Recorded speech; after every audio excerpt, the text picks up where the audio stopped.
आज आपण हलवा मच्छी फ्राय करतोय। हे हलव्याच्या तुकड्या आहेत, त्याला हळद मीठ लावून स्वच्छ धुवून हळद मीठ लावून ठेवलंय। आता आपण त्याच्यात मसाले घालून मिक्स करून नंतर फ्राय करू। आता त्या तुकड्यांसाठी लागणारे साहित्य ही लाल मिरची पावडर, हे आगळ 1 चमचा घेतले आणि थोडंसं मीठ, कारण मीठ लावलेलं आहे आपण मच्छीला। हे आलं लसूण आणि धणे याचं वाटण आहे। हे तांदळाचं पीठ 2-3 चमचे आणि 2-3 चमचे रवा असं मिक्स केलंय। त्याच्यामध्ये थोडंसं मीठ घालायचं, हळद आणि मिरची पावडर थोडी थोडी, म्हणजे चवीला चांगलं कवर लागेल ह्याच्यासाठी। हे आलं लसूण, त्याच्यात धणे पण वाटलेत मी, ती पेस्ट लावूया। नंतर ही लाल मिरची पावडर लहान 2 चमचे घेतले।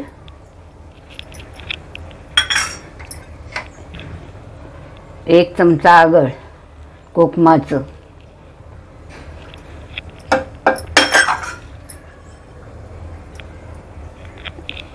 आता थोडंसं मीठ घालूया कारण मीठ लावलेलं आहे।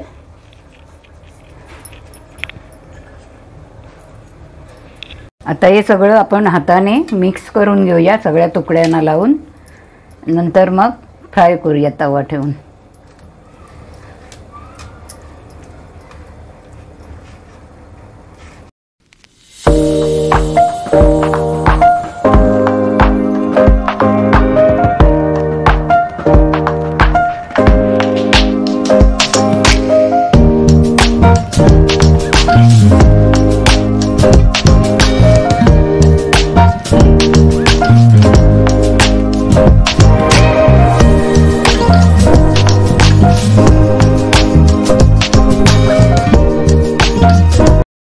आता आपला तवा तापलाय आणि तेल पण घातलंय मी त्याच्यात 2-3 चमचे।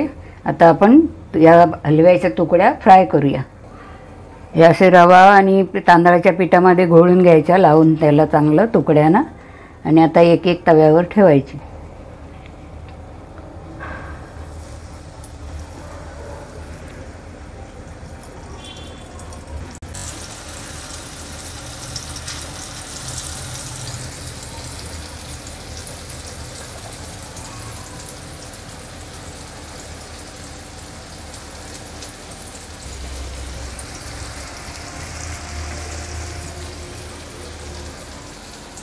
आता आपली हलवा मच्छी फ्राय करून झाली आहे। आता जेवायला या, तुम्ही करून बघा।